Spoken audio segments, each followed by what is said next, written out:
So the lizard brain keeps coming up. Maybe you've seen this or heard about this. I've done a couple videos on it here at Search Engine Guide. I did one called A Reptile is Controlling You, and then I did another one. I talk about the opposite of that, the neocortex at your best, and then I talk about the amygdala hijacking. And the gist of it is this, that there is an aspect of your brain called the amygdala that is your lizard brain. It's the part of your brain that was formed when you were a lizard, okay? When you were, as you were evolving, that's where like the lizard brain stops. That's a high functioning lizard brain. It's fight or flight, black or white. I mean, you can't rationalize it. It takes the neocortex out of the entire picture. And I talked about it because it was meant for do or die situations, like with tigers. You know, when you were being attacked by a predator animal, the amygdala comes into play, this lizard brain comes into play and saves your life. Well, in modern day society, it is still actively flowing, and we're using it all the time, but we're using it for non-life or death situations. We're using it for things like having meetings, being afraid of trying a product, being afraid of trying something new, of experimenting, taking a risk. And these aren't like risks of like jumping off a bridge or trying to fight some sort of deadly animal. These are like risks of like trying to start your own company or going to get a new degree, something like that. It's ridiculous that we use it for what we use it for today, but we do. And the reason I want to bring it up is because I got from Robert Clough, actually, the owner and editor here at Search Engine Guide. He pointed me to this article that he sent me an email and said, hey, man, you should check it out because Seth Godin is talking about this lizard brain too.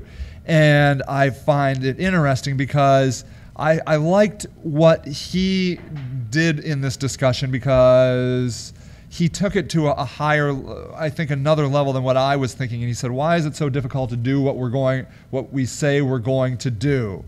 And then down here it says, want to know why so many companies can't keep up with Apple? It's because they compromise, have meetings, work to fit in, fear the critics, and generally work to appease the lizard, the amygdala. Meetings are just one symptom of an organization run by the lizard brain. The amygdala isn't going away. Your lizard brain is here to stay. Your job is to figure out how to quiet it and ignore it. And so this is interesting to me because people are starting to understand this, and the importance of this is that if you start to understand that this is going on, that there is a part of your brain that's overtaking your actions that is irrational and doesn't even make sense, then you can start to control it, and as he says, quiet it and ignore it, which is what you need to do, because it's pointless. When you're being attacked by a tiger, please engage your amygdala, your lizard brain. Please do. You are being mugged in an alley in the middle of the night. Get that amygdala going. But if you're going to start a business, try something new, take a risk in business, just shut it off. The fear that you feel there is irrational. It's not giving you any useful information. It's not using your brain, the aspects of your brain that's so useful to you, that makes you human, your neocortex. It's totally shutting that down. Do you know when your amygdala starts hijacking your body, blood starts rushing inward, blood is being removed from your extremities, everything is just coming inward. You can't think clearly, you can't be creative. Everything is shutting down to save your life from that business risk. Can you imagine that? Your body is trying to save your life from getting a degree. Isn't that obscene? Well, look, there's a lot you can do about it, but one of the people that I find personally helps me is this guy, this Anthony Robbins. Now, some people make fun of him. My wife makes fun of me that I get his videos and that sort of thing. But I'm telling you, for me, he works out. So, if you like Tony Robbins, Anthony Robbins, go over here and get on his newsletter. I like it because he sends these newsletters, and oftentimes he has videos, inspirational videos, and that sort of thing. But I'm going to tell you, one of the videos that he gave the end of this past year was he talked about how to renew yourself and how to be inspired. And one of the first things he said to do was extreme exercise. And I'm here to tell you, I used to be a drinker and a smoker like you couldn't believe. I could drink and smoke you under the table every night of the week. Now I'm a runner, and it has changed my life. It gives me a completely new perspective. So exercise is important. Then he talks about following great people, reading biographies, and that sort of thing, and then getting a coach, and it just goes on and on. There's a lot of really great information he has there. But it's all about getting this amygdala thing off of your back. Get out of it, because it's just wasting your time. That fear is never useful, okay? I don't care what people say. Oh, that fear is telling you what you should be doing. It's bullshit. That fear is bullshit. There is intellectual fear and that kind of thing, but that intellectual fear doesn't scare you.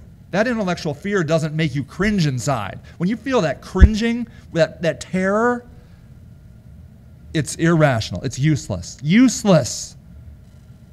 Fear, real useful fear, is logical fear. Being able to assess the situation and understand what the situation is all about and making decisions on that. And we don't call that fear. We call it logic. We call it observation. And that's where you need to be, is understanding that. And a guy like Tony Robbins, and I imagine Seth Godin is going to be talking about this more just because it's in his blog. You want to follow these kinds of guys because they'll help you get over this. But I'm here to tell you, one of the first places to start is with your body. If your body is weak, your mind will be weak. I guarantee it. And so just thanks for that link, Robert. And don't let this fear get to you, people. Don't let it get to you. Just ignore it. I know you feel scared and you think it's real, but it's not real, because it's not a tiger, okay? It's just a job. It's just a class. It's just a degree.